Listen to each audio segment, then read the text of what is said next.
8 billion humans now live on Earth. But what if we are not the only ones here? What if something far larger has been sharing this world with us, hidden in the darkest corners of the planet? Since the dawn of humanity, the stories of giants have filled our literature, from the biblical Nephilim to strange massive figures carved into ancient temples and painted onto cave walls. These stories of legendary beings appear again and again across civilizations. What's even more mysterious is that many of these cultures developed in complete isolation from one another. Yet they described the same kind of giants, as if they were all remembering the same forgotten period in history. This leads to a deeper and more disturbing question. If these beings were real, how did they come to exist in the first place?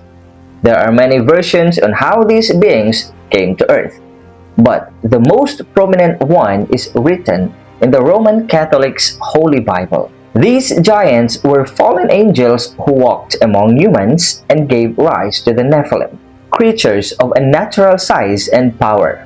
In Genesis chapter 6, verse 4, these beings are described as real figures who once walked the earth. The Nephilim were on the earth in those days, and also afterward. These were the mighty men of old, the men of renown. Over time, they might have totally disappeared, but their remnants are being seen in various parts of the world. Their stories spread across the world and transformed into the myths and legends that survived until today. Hey, amazing people! Max here. In this video, we'll explore two of the most enduring and terrifying encounters of military forces with giants. But why focus on military accounts in the first place? Soldiers are trained to stay focused under pressure and to report only what they actually see. Their reputation depends on accuracy and discipline. So when they speak of encounters with something extraordinary, it demands attention. These are not people who gain anything from making things up. Our first account will bring us to an archipelagic state in the Southwest Pacific Ocean, the Solomon Islands. During World War II, between 1942 and 1945, the state became a battlefield of brutal jungle warfare between Japanese and US forces. In a desperate attempt to halt the expansion of the Japanese Empire in the South Pacific, Americans landed in Guadalcanal. Here, it would take months of grueling battle before the Americans were able to finally take control of the island. But, aside from the bloody battle, something mysterious happened behind the scenes. Japanese troops weren't just fighting enemy forces in the jungle. Some reports claim they came face to face with something far more frightening. Towering humanoid figures reaching 10 to 15 feet in height. Even more disturbing, these creatures showed no fear of gunfire and did not retreat. Instead, they charged straight at entire units, as if bullets meant nothing to them. Panic spread quickly through the ranks as rifle fire failed to stop what was coming out of the trees. Aside from exhaustion from physical battle with Americans, fear from these ferocious creatures became unbearable. Rest became impossible. Night after night, the jungle echoed with the screams of wounded and dying soldiers as the giants returned again and again. Even more horrifying were accounts of their cannibalistic behavior, which planted terror deep in the hearts of the infantry. As expected, critics dismissed these accounts as nothing but hallucinations. Soldiers were exhausted, and as a result, they've come up with insane stories. But was this really the case? The sheer number of testimonies even reported by opposing sides seems to contradict these presumptions. How could so many witnesses describe the same beings in such similar ways? What gives these accounts even more weight is the testimony of the natives of the Solomon Islands themselves.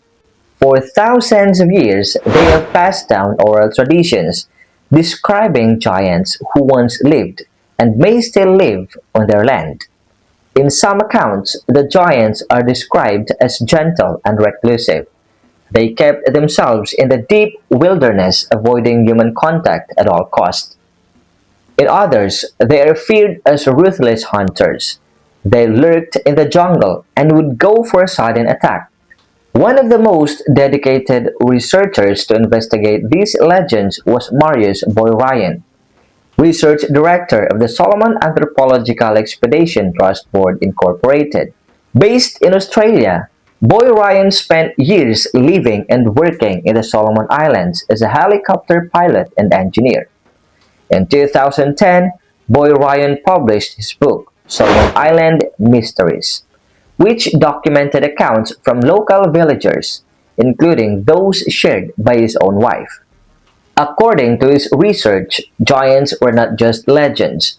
He concluded that some still lived on the islands, with many standing over 10 feet tall. He called them the Guadalcanal giants.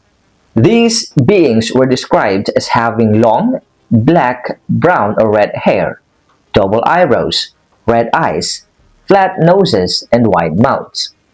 Their appearance alone was said to inspire fear.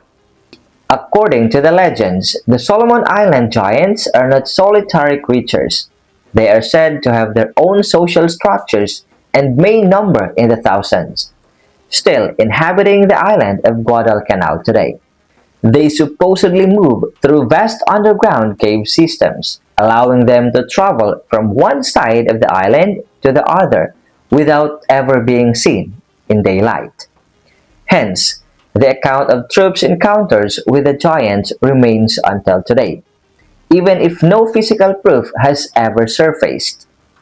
The question remains, did giants really roam the jungles alongside soldiers during one of history's bloodiest conflicts?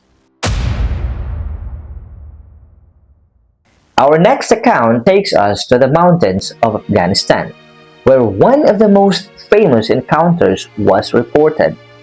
When we hear the name Afghanistan, we often associate it with the Taliban. But more than this militant group, this country has been subject also to tales about giants. This happened in 2002. According to the account, some U.S. Special Forces Operational Detachment Alpha was sent into the mountains outside Kandahar to search for a missing patrol. As they moved higher along a narrow trail, they began finding scattered gear and spent shell casings. This meant that something terrible happened on the site. Pressing forward, the team reached the mouth of a massive cave.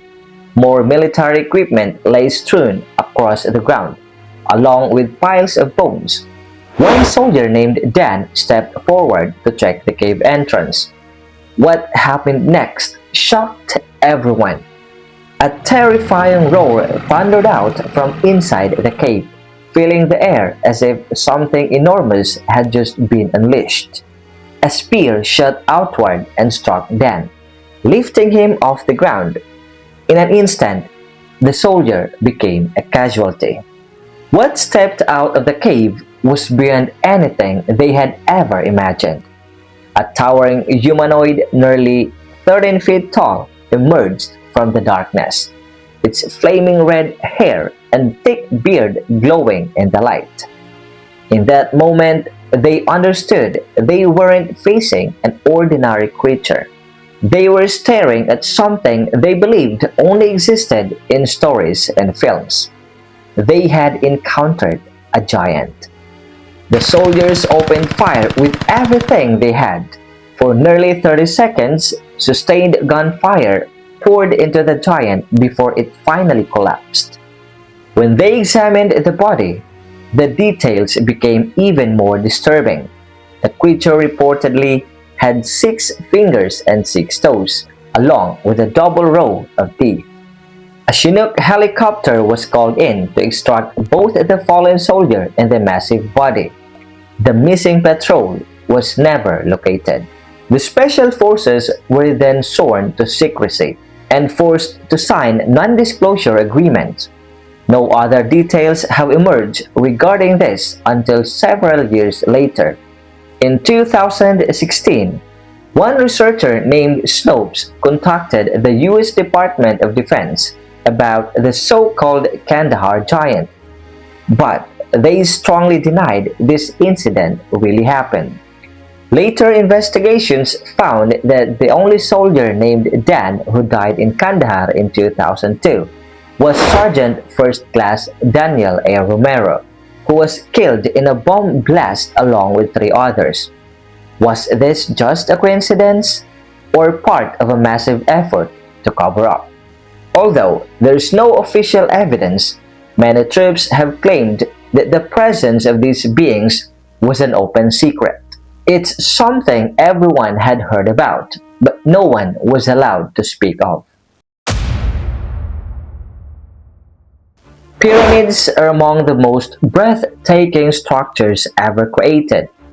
Their size, precision, and durability continue to puzzle the modern world. But the question remains, were they really built only by humans?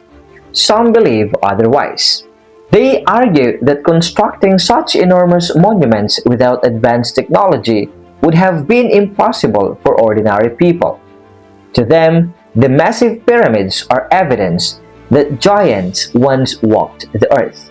These ancient wonders could only have been shaped by them. Civilizations separated by oceans and thousands of years, from Egypt and Iran to China, Mexico, and Cambodia, all built massive pyramid-like structures. Even more intriguing is that these same cultures share stories and depictions of giants. Some believe these societies may have once been in contact with one another, and that giants played a role in constructing these colossal monuments. Early missionaries in New Spain and historians of the colonial period recorded ancient traditions claiming that giants once lived in the land now known as Mexico. These beings were called the Kinametsin, a term in Mesoamerican mythology used to describe people of extraordinary height. Another site often linked to giants is Nan Madol, an astonishing megalithic complex on the island of Pohnpei in Micronesia. Nan Madol is built from enormous basalt stones, stacked like logs in a cabin, with walls rising as high as 58 feet and measuring up to 17 feet thick. Individual stones weigh between 5 and 50 tons, and researchers estimate that more than 750,000 tons of stone were used to build the city. The sheer scale of the labor required has led many to question how ancient people could have constructed it without advanced machinery. For generations, locals believed only giants could have moved such massive stones. After World War I, Japan took control of Pohnpei and began its own investigations of Nan Madol. According to surviving accounts, Japanese scientists discovered that the ruins extended far beyond what was visible on land. Beneath the ocean, they believed Nan Madol continued as an entire sunken city. There, they allegedly found massive platinum coffins on the seafloor. When opened, these coffins were said to contain the remains of giant humans, measuring up to 10 feet tall. Much of Japan's research in the region was lost during World War II, leaving only fragments of documentation behind. But the stories of what they uncovered persisted. Were the giants really the true architects of the ancient world? Did they help shape the pyramids and megalithic cities we still struggle to explain today? In the end, only time can tell if these will be proven with future discoveries. But what are your thoughts about giants? In the meantime, we think that you'll love this next video. As always, see you in the next one.